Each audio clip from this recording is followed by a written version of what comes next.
श्रीराम जय राम जय जय राम. नमस्कार. आज दिनांक 19 ऑगस्ट.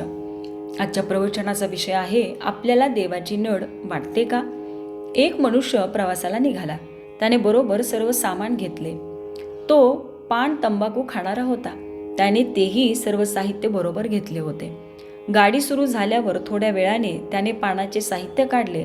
तेव्हा त्याच्या ध्यानात आले की आपण चुन्याची डबी विसरलो आहोत. त्याने पुन्हा पुन्हा सामान हुडकले. त्याला मोठी चुटपुट लागली.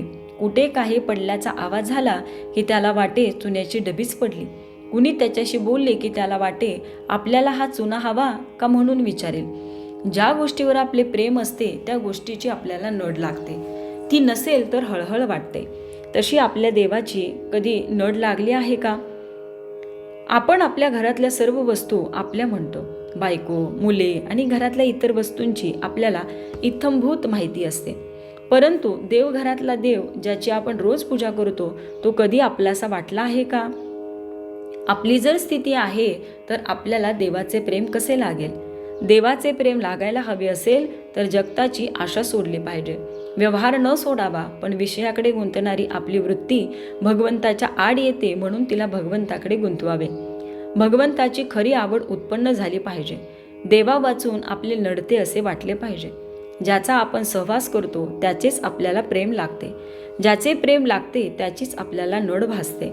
आपण पाहतोच सहवासात किती प्रेम आहे. प्रवासात आपल्याला कोणी चांगला माणूस भेटला, त्याच्याशी आपण बोललो बसलो की त्याचे प्रेम आपल्याला लागते.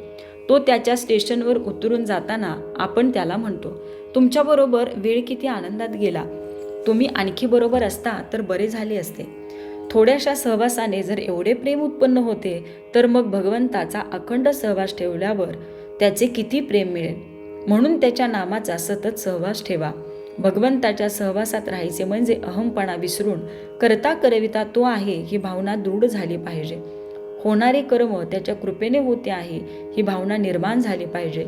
तुमची कळकळीची हाक ऐकून तो तुमच्यापाशी आनंदाने धावत येईल. नामाने काय होणार आहे असे मनात देखील आणू नका. नामात किती शक्ती आहे याचा अनुभव नाम घेऊनच पहा.